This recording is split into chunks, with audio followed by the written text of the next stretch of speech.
Thank you very much. I have the pleasure of starting. What an honor and what a task, too, to summarize a day like this. Especially when, after having been introduced the way I was.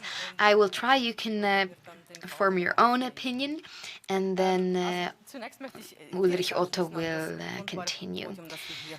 First of all, thank you so much for the wonderful panel discussion, intergenerational living. So in the first part, or the part before this panel, we thought that this might be, or before the break, we thought that this will definitely be the living model, housing model of the future. These projects are being implemented, people are living together, and everything is positive. That's the vision of these housing projects.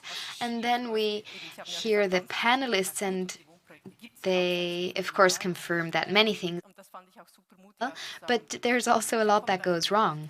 And I felt that that was very brave to say that you sort of get a reality check when you start living in a project like the ones we've been talking about. Then care, work, actually being work, also fostering relationships is also work, because living next to each other is not as much work maybe, but living with each other is just a very hard work, and I find it very inspiring. And you fight, but you learn how to fight, and you don't give up on your common goal of living together and accomplishing something together, even if it might be a bit turbulent at times. Intergenerational living is not the living model of the future, but also of the past. I've been told that it's been done for centuries, but what we mean, or what we've been talking about now, is intergenerational living of generations who just don't live with each other, or not just next to each other or in the same place, but also live with each other. And new conceptions of neighboring relationships have arisen. It's not just neighbors are not just people who happen to live in the same place, but they are a community. They have shared values, shared ideas. So it's more of a post-traditional society or community. I think it's also more a community that goes in the direction of a care community, because we have been speaking about old age and how people, senior citizens, will be living in the future. These care communities, I think this is something that's easy to talk about, because it's about being a community in which the members take care of each other. And that's a wonderful concept, in my opinion. Then we also heard the definition of living as existing within space, which I liked very much, because we have to focus on the space as well, the space in which we are living. And not just where I'm spending my life or my time, but where I'm actually living and who I am living with, who lives near me. So architecture plays a role there, and design, architecture and spatial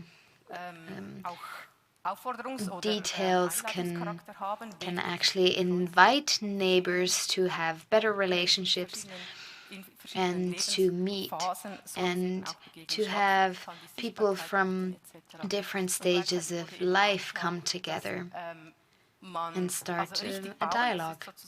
So building correctly is going halfway already, but it's not everything, because then people come in and actually live in these places, and they then live together and form a community. And that's where this caring for each other comes in. And that is work.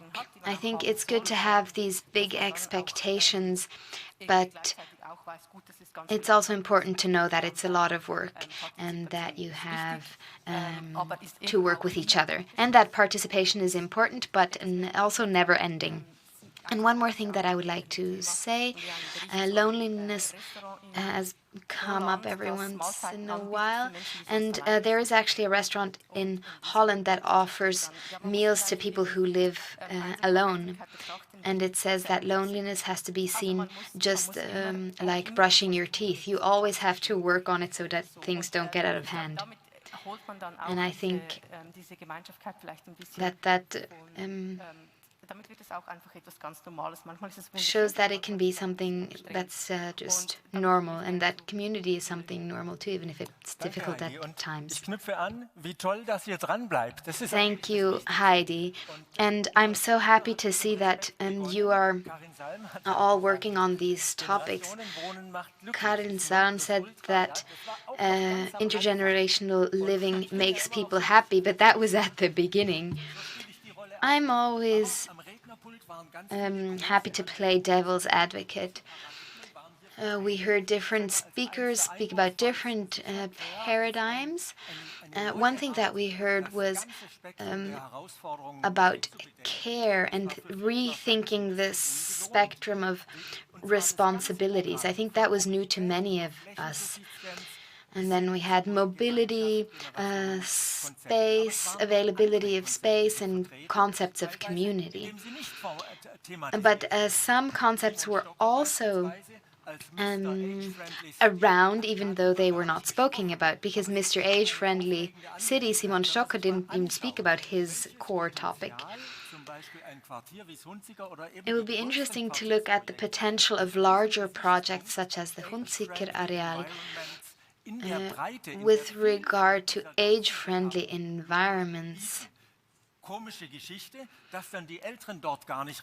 Because this was built for elderly people, but actually there weren't any seniors that moved there.